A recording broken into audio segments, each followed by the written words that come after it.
My racist mom falsely accused my daughter of assault. Imagine your own mother turning against your child because of her race. This story is wild. My mother was a master of appearances, always impeccably dressed, active in the community, and lauded for her traditional values. But beneath that polished surface, there was a deep-seated prejudice that festered quietly for years. I, Liam, am her son, and I'm telling you this story because her racism led her to do something truly unforgivable. My uncle was having a wedding, and the invitation said I could bring a +1, with children allowed. The first person I told was my daughter, Maya. She had never been to a real wedding, but absolutely adored watching wedding scenes in Barbie movies. Her eyes lit up. "Thank you, Daddy. I am so happy you adopted me," she yelled at the top of her lungs. I responded by telling her I'm not just her adoptive dad, I'm her father, and she is the most important person in my life. This made her smile even harder, and she ran into the living room to watch a Barbie movie, replaying the scene where Ken plans a huge wedding for Barbie. It was honestly so sweet, it brought tears to my eyes. Fast forward to the day of the wedding rehearsal. Maya, being adopted at 8, had a tendency to be on edge and always on the lookout for danger. So I told her that any loud sounds were safe and were simply part of the rehearsal. I also told her that if she got scared, she should try not to make too much noise, but just squeeze my hand so I'd know everything was okay. These were all things we had practiced before, so I thought it would be fine. We were halfway through the ceremony when Maya squeezed my hand as tight as she could. I thought she was having a panic attack, but when I looked into her eyes, I saw sparks, and I knew she was just really happy. We locked eyes, and I nodded, as if to say, "I love you," which made her smile even harder.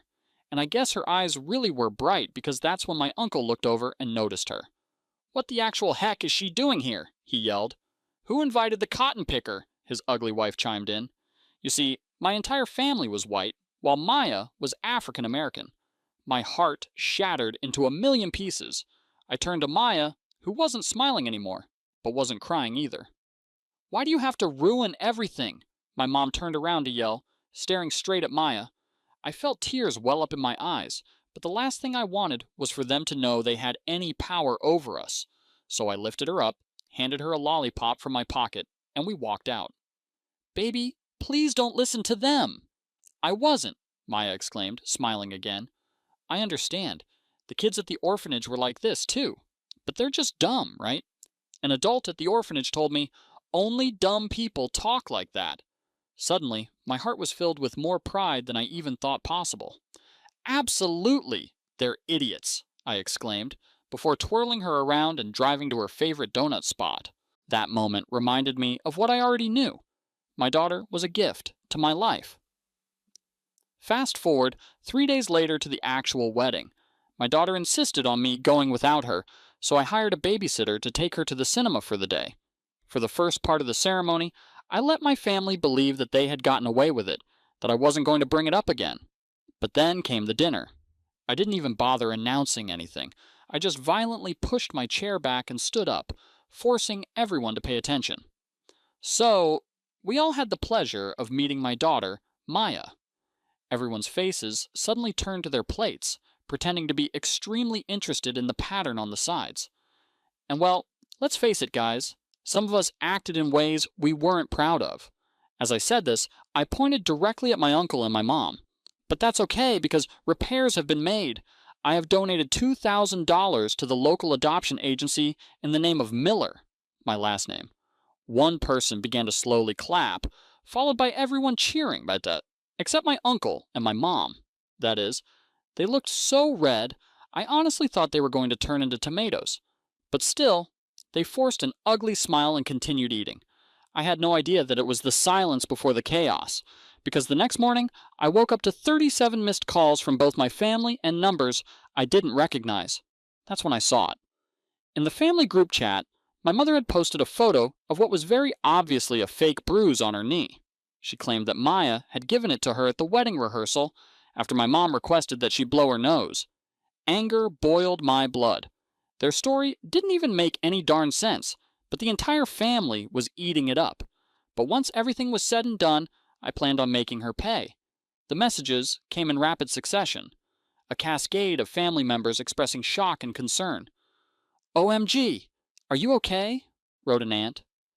I knew something was off about her, commented a cousin I barely knew. This is what happens when you adopt without knowing the background, added my uncle's wife, her message dripping with smug satisfaction. Each notification made my stomach twist tighter, my jaw clench harder, as the family I'd grown up with revealed the depths of their prejudice. What struck me most was how eagerly they accepted this obvious lie, how willing they were to believe the worst about a child they barely knew. It spoke volumes about their character, and about the subtle, and not so subtle, racism that had apparently been lurking beneath the surface of our family dynamics all along.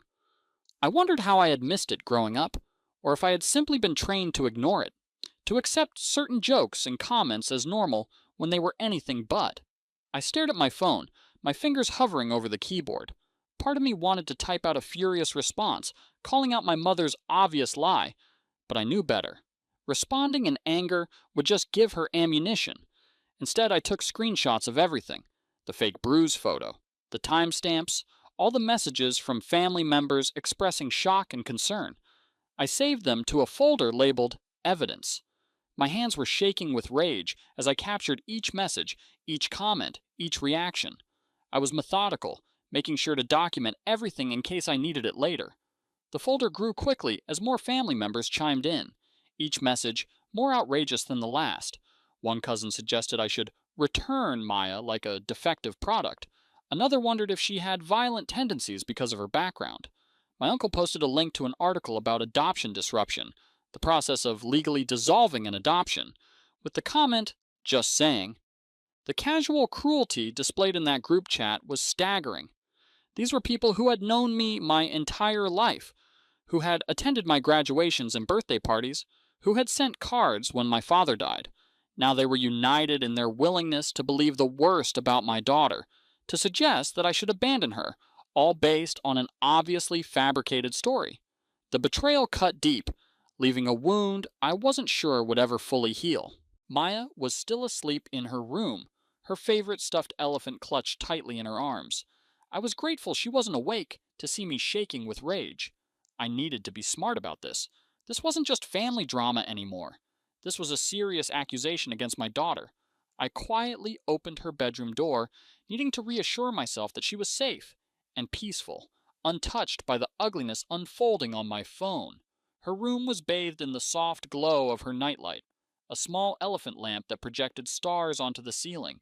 She lay curled on her side, one arm wrapped around the stuffed elephant I'd given her on our first Christmas together, the other tucked beneath her pillow.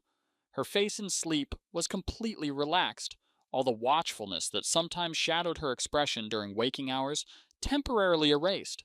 The contrast between her innocent slumber and the vicious accusations being made against her was jarring. How could anyone look at this child, this kind, thoughtful, sometimes anxious but unfailingly gentle child, and see violence? How could they fabricate such harmful lies about someone so vulnerable?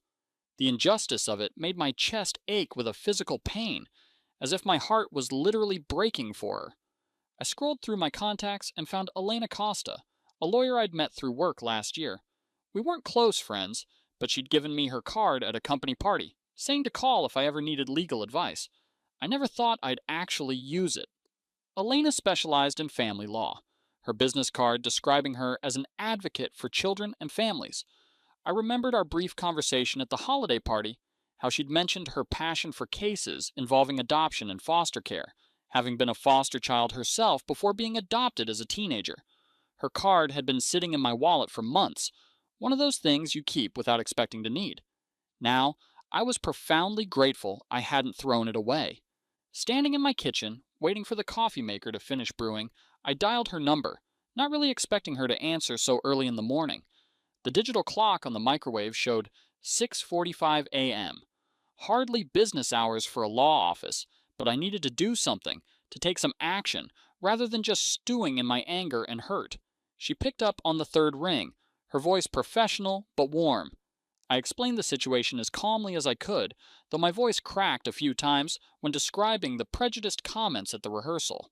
Elena listened patiently, asking occasional clarifying questions, then told me she could fit me in for a consultation tomorrow morning at 9 o'clock.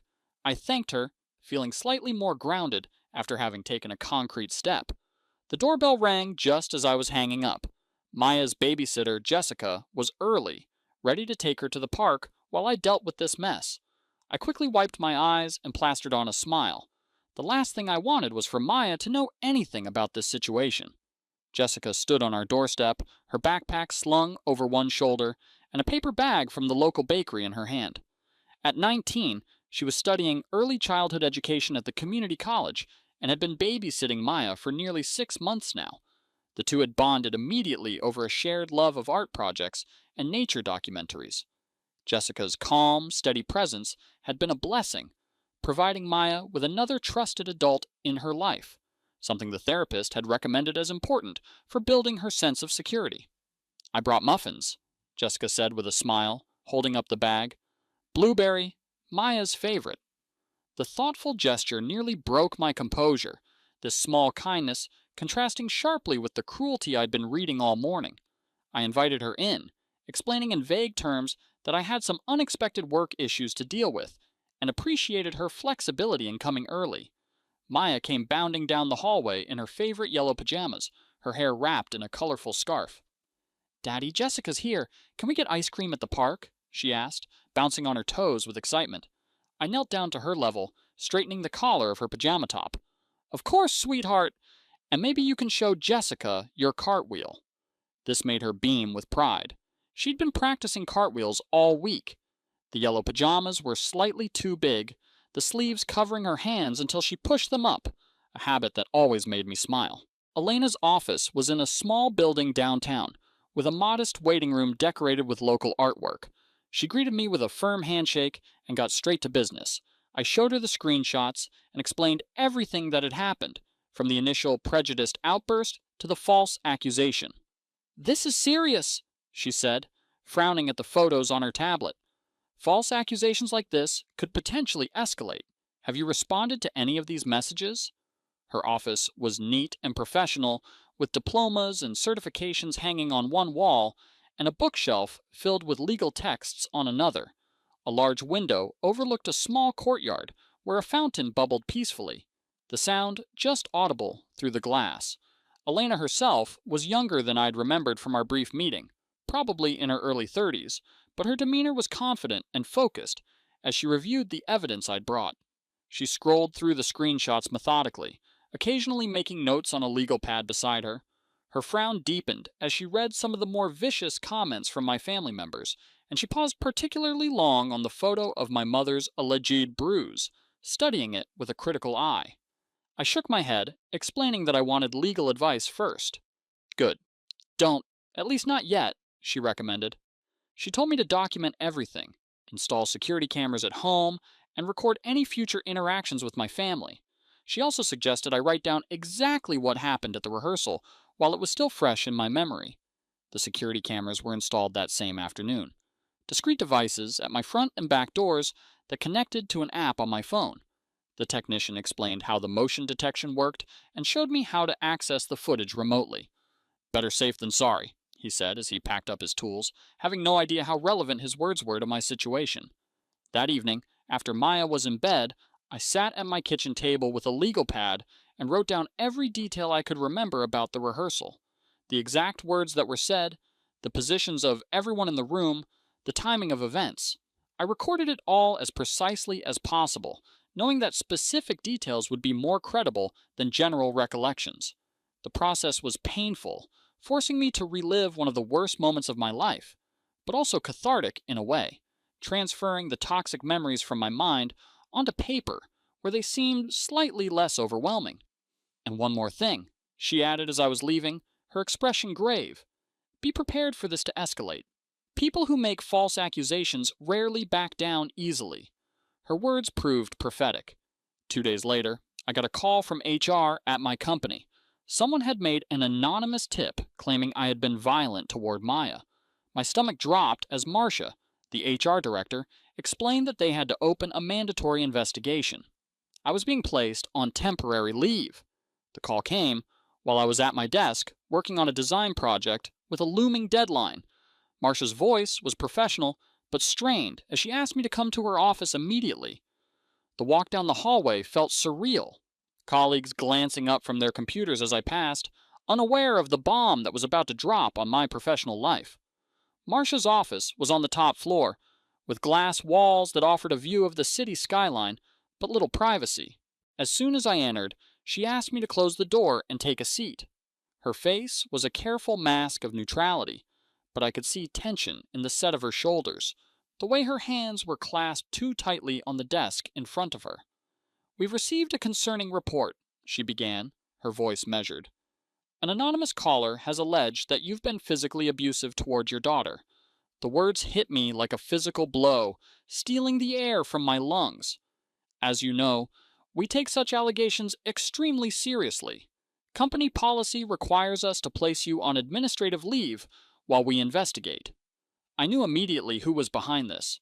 My mother had taken things to a whole new level, trying to destroy not just my relationship with the family, but my career, too. I explained the situation to Marcia as calmly as I could, showing her the screenshots of my mother's false accusation. She looked sympathetic, but said the investigation still had to proceed according to company policy. Marcia's expression softened slightly as she looked at the evidence on my phone. The obviously fake bruise, the contradictory timeline, the prejudiced comments that had preceded the accusation. She was a mother herself, with photos of her two teenagers prominently displayed on her desk, and I could see her professional detachment wavering as she began to understand the full picture. "I'm sorry, but my hands are tied," she said finally, sliding a folder across the desk toward me. "Here's the paperwork explaining the terms of your leave. It's paid, and your benefits will continue. The investigation should be completed within 2 weeks." She hesitated, then added in a lower voice, "For what it's worth, I've seen your daughter at the company picnic. She adores you. Anyone with eyes can see that." That night, after Maya was asleep, I sat at my kitchen table and cried, for the first time since this all started. I felt so alone, cut off from the family I'd grown up with, my job in jeopardy, all because I dared to love a child who didn't share my skin color. The kitchen was dark, except for the small light above the stove, casting long shadows across the linoleum floor. Outside, rain pattered against the windows, a gentle soundtrack to my breakdown. The tears came suddenly and violently, sobs that shook my entire body as I finally allowed myself to feel the full weight of what was happening. I cried for the family I had lost, for the innocence that had been stolen from Maya, for the ugliness that had been revealed in people I had loved and trusted.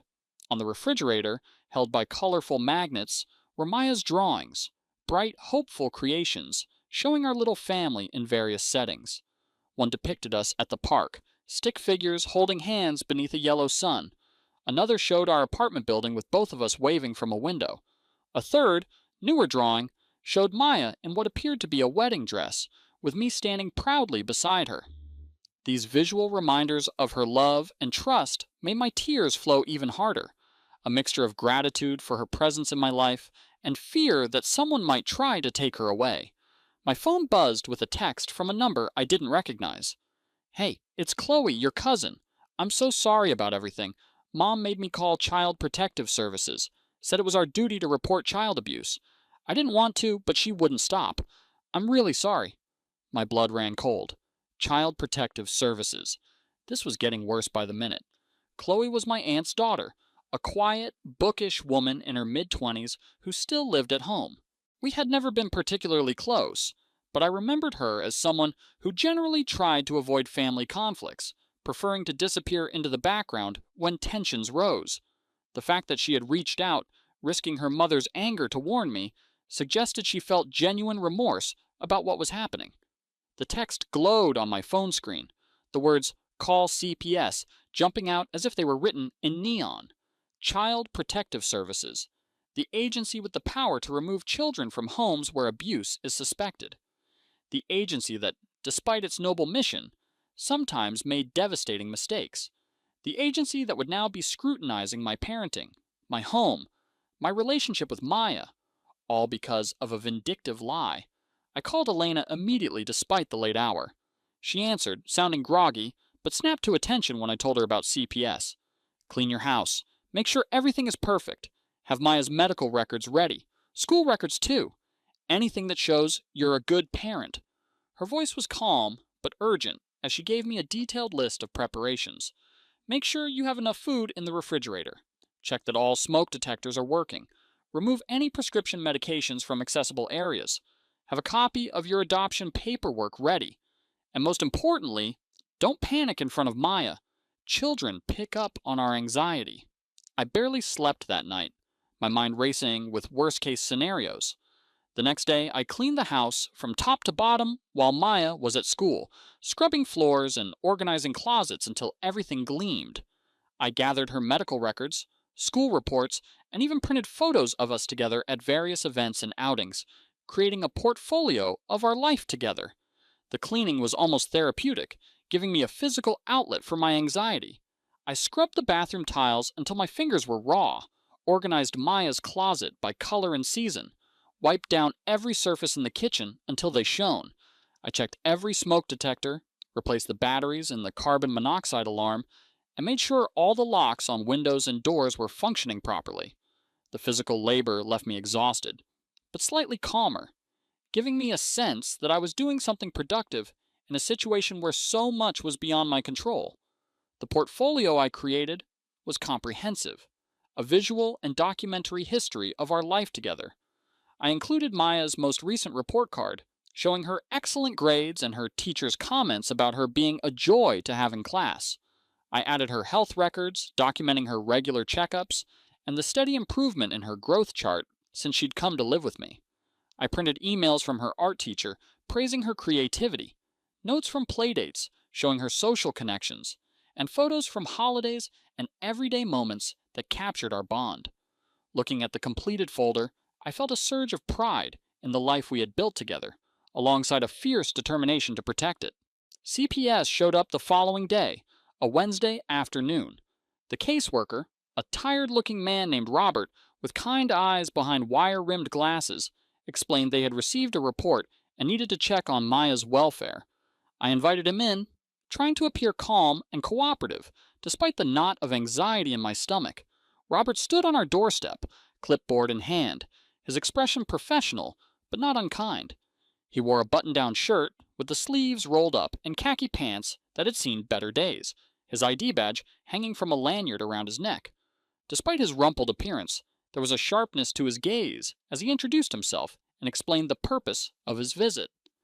"We've received a report of concern regarding your daughter, Maya," he said, his voice matter-of-fact, but not accusatory. "I need to conduct a home assessment and speak with both of you. This is standard procedure when we receive such reports." He didn't specify what the concern was or who had reported it, but I knew. The knowledge sat like a stone in my stomach as I stepped aside to let him enter. Our apartment, thankfully, was spotless after my cleaning frenzy. The living room was tidy, with Maya's books arranged neatly on the shelves and her art supplies organized in colorful bins. Afternoon sunlight streamed through the windows, highlighting the photographs of Maya and me that decorated the walls, a visual timeline of our growing relationship over the past year.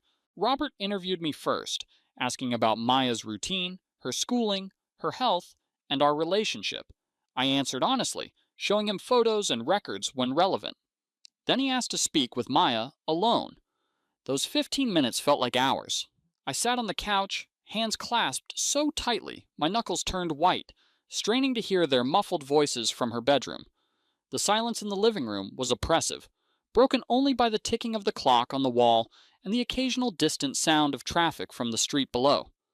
I tried to focus on breathing evenly, on projecting an image of calm confidence, but inside, I was terrified. What if Maya said something that was misinterpreted? What if she mentioned the wedding rehearsal incident, and it somehow got twisted around? What if Robert was biased against single adoptive fathers? The questions multiplied in my mind, each more anxiety-inducing than the last. I thought about Maya in there, being questioned by a stranger about her home life.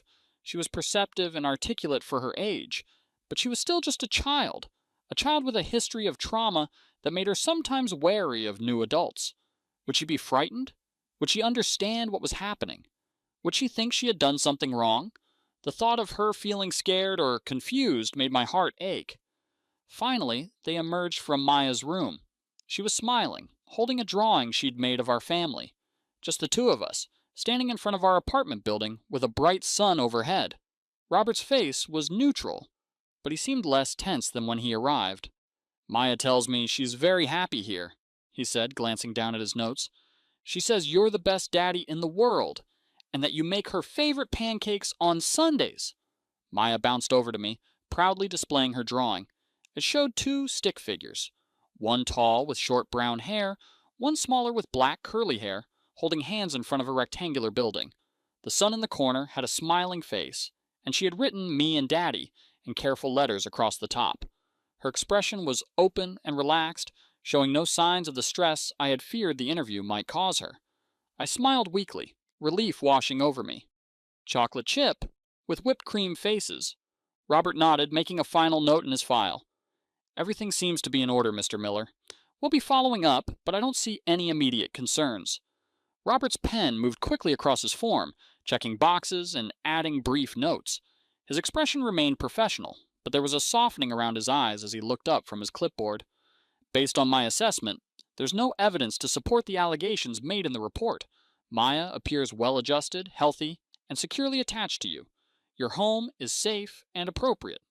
He paused, then added in a slightly lower voice, Unfortunately, we sometimes receive reports that are, let's say, motivated by factors other than genuine concern for a child's welfare.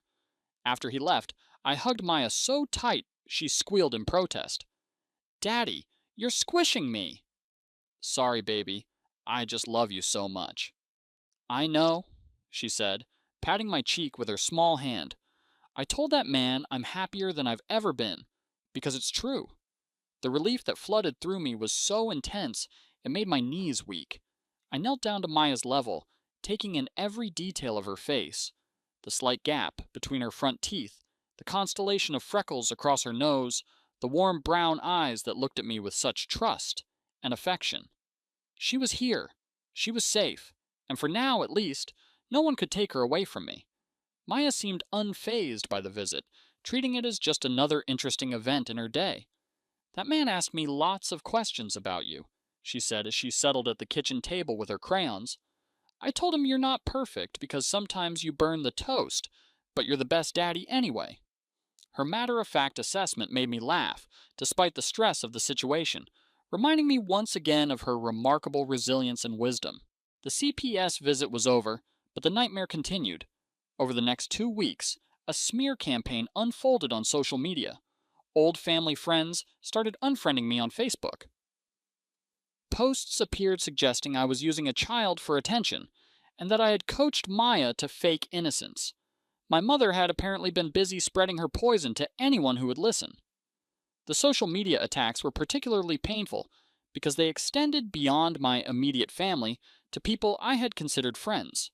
Former high school classmates, parents of childhood friends, colleagues from previous jobs. People who should have known me well enough to question such outlandish accusations were instead accepting them at face value and distancing themselves from me publicly. One morning, I opened social media to find that my cousin's wife had posted a vague but clearly targeted status. So sad when people use children as props for their own ego, praying for the child. The post had dozens of likes and supportive comments, including several from extended family members.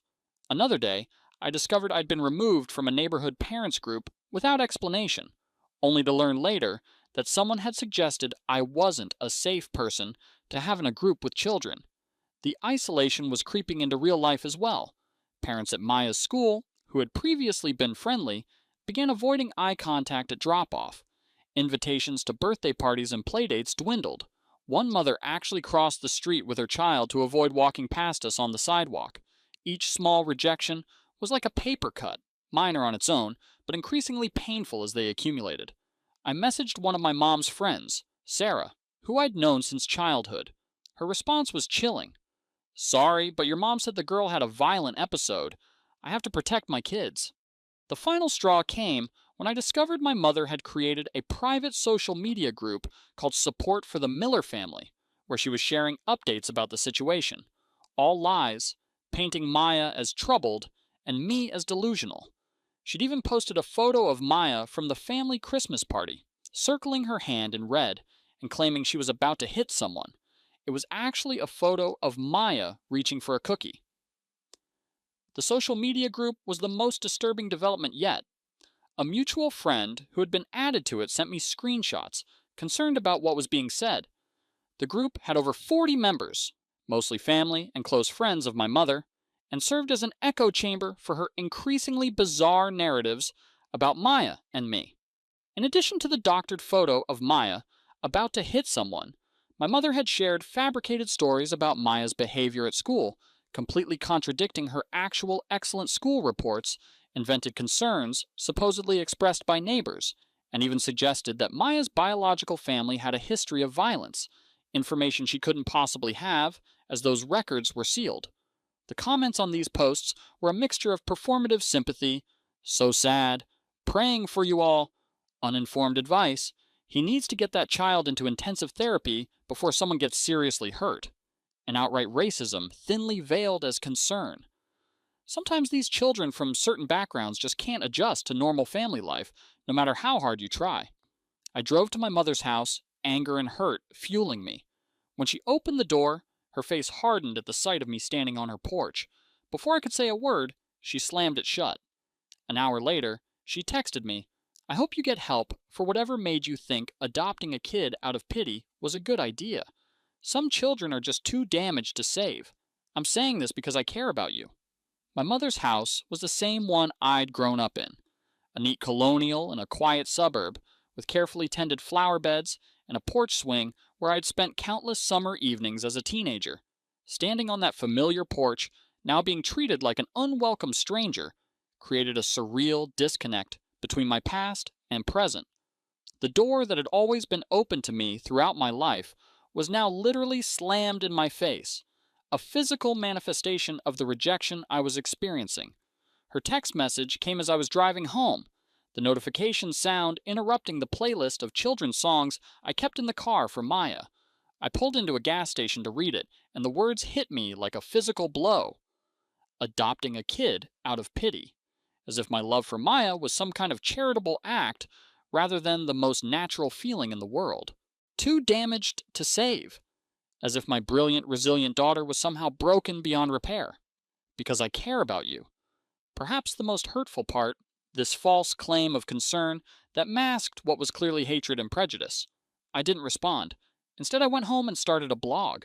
I kept it unlisted, not searchable, and wrote detailed accounts of everything that had happened, keeping names anonymous, but with enough details that family members would know who was who. I included timestamps, descriptions of events, and my feelings throughout the ordeal. I sent the link only to a few trusted family members and friends. The blog became a form of therapy, a way to process the ongoing trauma while creating a contemporaneous record of events. I wrote late at night after Maya was asleep, pouring my thoughts and feelings onto the digital page in raw, honest posts. I described the wedding rehearsal incident in detail, the false accusations that followed, the CPS visit, the social media campaign, everything documented with dates, times, and specific quotes when possible. I wrote about Maya, too, her resilience in the face of rejection, her continuing academic success despite the stress at home, her kindness toward others even as she experienced cruelty. I shared the small moments that illustrated her character, how she saved half her allowance each week to donate to the animal shelter, how she made get well cards for classmates who were absent from school, how she always insisted on setting an extra place at the table on holidays in case someone doesn't have a family to eat with. Writing the blog was cathartic, transforming my helpless anger into something productive. Each post felt like reclaiming a small piece of the narrative that had been stolen from us, setting the record straight, even if only for a limited audience. I was careful to password protect it and only share the link with people I truly trusted. My friend Sarah, a few cousins who had reached out supportively, Maya's therapist with her permission, and Elena, my lawyer. Within days, people started reaching out privately. My cousin Jordan admitted they'd been uncomfortable with how my mother was acting, but hadn't known what to do. An aunt I rarely spoke with called to say she believed me, and was disgusted by the whole situation. The tide was slowly turning as people began to see through my mother's lies. Jordan's message came first, a long email expressing regret for not speaking up sooner. I saw how they treated Maya at the rehearsal, they wrote, and I was shocked, but I didn't say anything. I've been feeling guilty ever since. Your blog helped me understand how serious this has become, and I want you to know I'm on your side.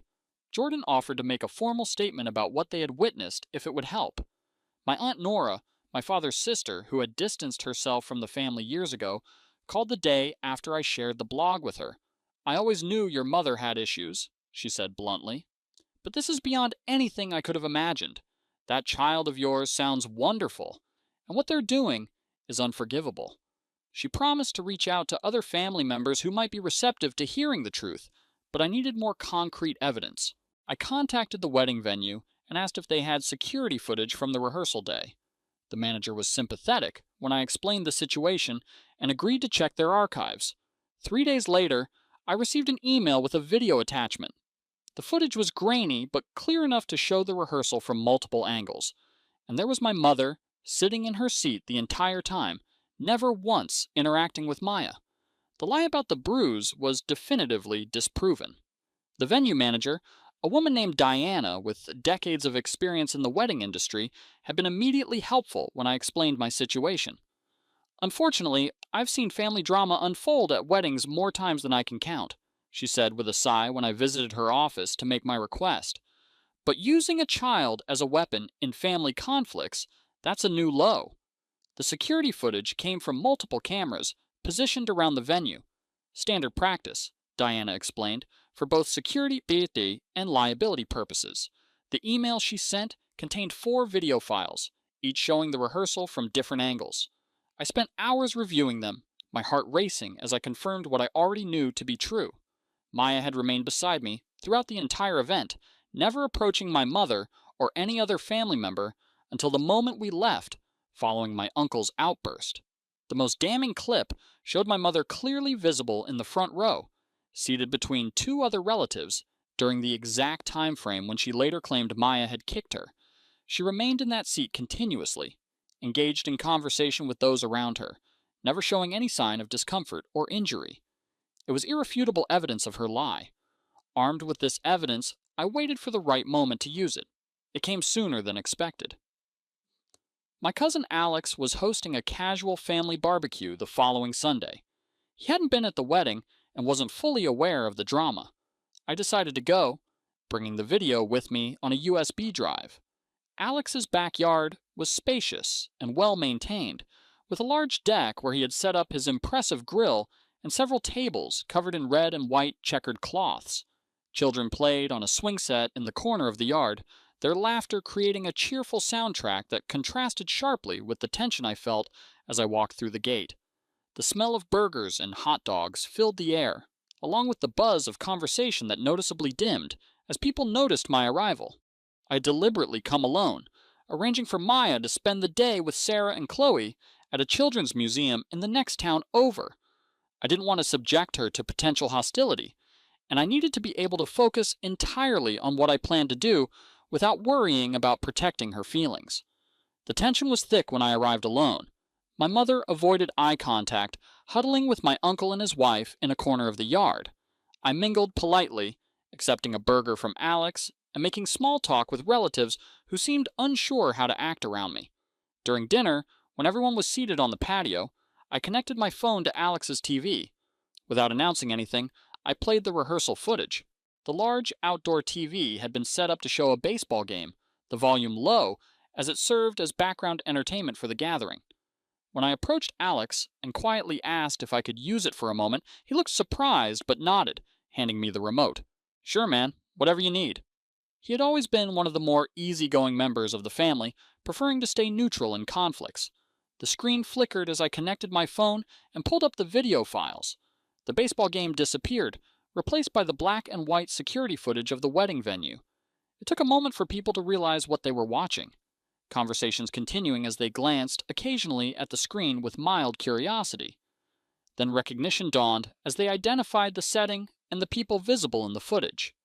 Conversations died as people realized what they were watching.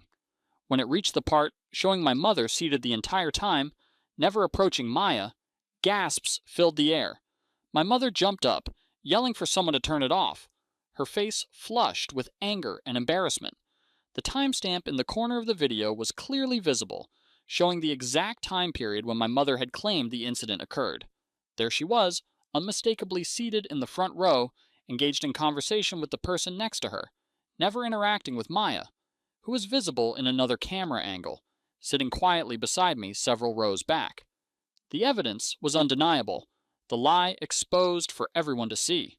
My mother's reaction was immediate and dramatic. She shot to her feet, nearly knocking over her chair, her face contorting with rage and panic. "Turn that off!" she shrieked, looking wildly around for the remote control. "That's not... That's been edited! That's not what happened!" Her voice rose to a near hysterical pitch as she realized she was being publicly exposed. My uncle quickly moved to her side, attempting to block the view of the screen with his body while glaring at me with undisguised hatred. His wife began gathering her things, muttering about making a scene and ruining another family event. But most of the other relatives remained seated, their eyes moving between the irrefutable evidence on the screen and my mother's increasingly desperate denials. I paused the video and looked directly at her. "If you try anything else, anything at all, I'll make my blog public with names, with this video, with everything." The barbecue ended shortly after, with people making awkward excuses to leave. I drove home feeling drained, but somehow lighter, as if a weight had been lifted from my shoulders. The silence in my car was profound after the chaos of the confrontation. My hands shook slightly on the steering wheel, adrenaline still coursing through my system, but my mind felt clearer than it had in weeks. I had finally taken control of the narrative, had shown the truth in a way that couldn't be denied or twisted. Whatever happened next, I had broken the power of my mother's lies. That night, my cousin Chloe forwarded me screenshots from a private family group chat I'd been excluded from. My mother was begging everyone to do damage control. My uncle was trying to shift blame to his wife, but the responses were lukewarm at best, with several family members pointing out that the video evidence was irrefutable. The screenshots revealed the rapid unraveling of my mother's carefully constructed narrative. "We all saw the video," wrote one aunt. "There's no denying what it showed." Another cousin commented, "I think we need to face facts here. A false accusation was made against a child. That's not something we should be trying to cover up." My uncle's attempts to blame his wife were met with skepticism. "You were both there. You both said terrible things. Own it." Most telling was the absence of the enthusiastic support that had characterized the earlier group chats. Where before there had been dozens of sympathetic responses and offers to help spread the truth about Maya, now there was a noticeable cooling. Many family members weren't responding at all, their silence speaking volumes about their changing perspective on the situation. Over the next month, the family splintered. Some stopped speaking to me entirely, including my mother and uncle. Others reached out with awkward apologies, claiming they'd been misled or didn't have all the facts. My job cleared me completely after their investigation found no evidence of wrongdoing and invited me back with full pay for the time I'd missed. The apologies came in various forms: tentative text messages, cards in the mail, a few brave souls calling directly to express their regret. Most followed a similar pattern. "I should have known better." "I'm sorry I didn't ask for your side." "I feel terrible about what happened." Some were genuine. Others seemed more concerned with absolving themselves of guilt than with acknowledging the harm done to Maya and me. I accepted them all politely, but kept most of these relatives at a distance, unwilling to fully trust people who had been so quick to believe the worst. My return to work was marked by an awkward all-staff email from HR announcing that the matter had been resolved and I was returning with the company's full confidence. My colleagues were kind, but clearly curious, offering supportive smiles and welcome back coffees, while carefully avoiding direct questions about my absence. My boss simply said, "Glad to have you back. Your desk is exactly as you left it." I declined the full-time role. I'd been doing freelance graphic design work during my leave and found I enjoyed the flexibility it gave me to be there for Maya. She was thriving despite everything, her natural resilience shining through. She'd started ballet classes at a local studio and spent hours drawing wedding dresses in her notebook, adding splashes of color and glitter to each design. "For when I get married," she explained one evening as we sat at the kitchen table, her colored pencils spread out around her, "but mine will be purple." The decision to leave my corporate job wasn't easy. It meant a less stable income and the loss of benefits like health insurance and retirement contributions. But the weeks of freelancing had shown me that I could make it work financially, and the benefits to our family life were undeniable. Being able to pick Maya up from school every day, to be home when she needed me, to avoid the stress of commuting and office politics, these things had created a noticeable improvement in both our lives. Maya's ballet classes had been another positive development. The studio was a small, family owned business with a diverse group of students and a warm, supportive atmosphere. The instructor, Miss Lena, had a special gift for working with children, combining discipline with encouragement in a way that helped Maya build confidence along with dance skills. Twice a week, I would sit with the other parents on folding chairs along the wall, watching through the large windows as Maya learned positions and movements, her face a study in concentration. Her wedding dress designs had become increasingly elaborate, filling a special sketchbook I'd bought just for this purpose. She experimented with different silhouettes, ball gowns, mermaids, A-lines, and added detailed embellishments like beading, lace, and embroidery. "This one has pockets," she would explain, pointing to a particularly practical design, "and this one has stars all over the train." Her fascination with weddings hadn't been diminished by our negative experience. If anything, it seemed to have inspired her to reimagine what a wedding could be, something joyful, inclusive, and colorful. The final chapter came unexpectedly. A local newspaper ran a feature on single parents making a difference in the community. Someone, I never found out who, had nominated me. The article focused on my dedication to Maya and my freelance work designing logos for local businesses. It mentioned nothing about the family drama, instead highlighting our volunteer work at the animal shelter and Maya's recent performance in her school play. The reporter spent an afternoon with us, observing our routine and asking questions about the challenges and rewards of single parenthood. She watched as Maya and I prepared dinner together, a simple pasta dish that Maya helped season and stir, and took notes as we described our Saturday morning tradition of volunteering at the local animal shelter where Maya read storybooks to the cats waiting for adoption. The resulting article was a beautiful piece about found family and the different shapes love can take. It included a photo of Maya and me at her school play, both of us beaming with pride, her in her costume as the sun in a production about the solar system, me kneeling beside her with an arm around her shoulders. The caption noted that I had adopted Maya the previous year and quoted her teacher describing the positive changes seen in her since she had found her forever home. The piece went viral in our small town, shared hundreds of times on social media. Several family members saw it, including my mother. Her final text to me read, "You really had to make it public, huh?" I blocked her number without responding, finally ready to close that chapter of our lives. Then I drove to pick up Maya from ballet. The newspaper article created an unexpected wave of support from the community.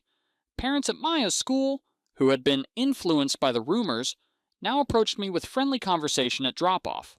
Local business owners offered me freelance projects, impressed by the work featured in the article. Even our mail carrier mentioned it, saying his wife had been moved to tears by our story. My mother's text, her last communication before I blocked her, revealed how thoroughly she had missed the point. She saw the article as some kind of deliberate public relations move on my part, a continuation of the conflict she had created, rather than what it actually was, a celebration of family in all its diverse forms. Her inability to recognize the beauty in our relationship, to see beyond her own prejudice to the love that was so obvious to everyone else, confirmed that cutting ties was the right decision. She ran into my arms in her little pink tutu, eyes bright with the same excitement I'd seen at the wedding rehearsal before everything fell apart. "Daddy, look! I danced the wedding dance today," she exclaimed, demonstrating a twirl that made her tutu flutter. I lifted her up, twirling her around as she giggled, her joy infectious and pure. The ballet studio was warm and bright, smelling faintly of wood polish and the vanilla-scented air freshener Miss Lena used. Late afternoon sunlight streamed through the large windows, creating golden rectangles on the polished floor where Maya now performed her wedding dance, a series of graceful turns and small jumps that she executed with intense concentration, her face serious until the final pose when she broke into a radiant smile. Other parents gathered their children, collecting small dance bags and water bottles, exchanging pleasantries about upcoming recitals and weekend plans. The normalcy of the scene struck me forcefully. This was our life now. These everyday moments of pride and joy, far removed from the toxicity we had left behind. Maya's happiness, so evident in her flushed cheeks and sparkling eyes, was all the validation I needed that we were on the right path. In that moment, I knew we were going to be okay, that we had everything we needed in each other. "See," I said, kissing her forehead as I set her back down on the sidewalk. "You didn't ruin anything. You made everything better." And as we walked hand in hand to the car, I realized that sometimes family isn't about blood or shared history. Sometimes it's about who stays by your side when others walk away, who sees your true worth when others are blinded by prejudice. Maya had taught me that, and it was the most valuable lesson I'd ever learned. The sidewalk was dappled with late afternoon shadows, the trees along the street beginning to show the first hints of autumn color. Maya skipped beside me, her ballet slippers tucked into her small pink backpack, her hand warm and trusting in mine. Ahead of us lay our car, and beyond that, our apartment. Modest spaces that had become, through love and shared experience, the most precious places in the world to me. The journey we had traveled together, from that first meeting at the adoption center to this moment of simple, perfect connection, had been more challenging than I could have imagined. We had faced rejection, prejudice, and deliberate cruelty. We had lost people we thought would always be part of our lives, but we had also discovered strength we didn't know we possessed, built new relationships based on genuine acceptance, and created a family defined not by biology, but by choice. As Maya chatted about her dance class, planning what color tutu she might want next, and wondering if Miss Lena would let her be in the front row for the winter recital, I felt a profound sense of peace settle over me. The road ahead would have its own challenges. Raising a child always does, but I knew with absolute certainty that whatever came our way, we would face it together. Our bond only strengthened by the storms we had already weathered. This story shows that true family is built on love, not blood. If this moved you, like and comment below with your thoughts on standing up for what's right. And for more inspiring stories of resilience, check out our Found Family playlist.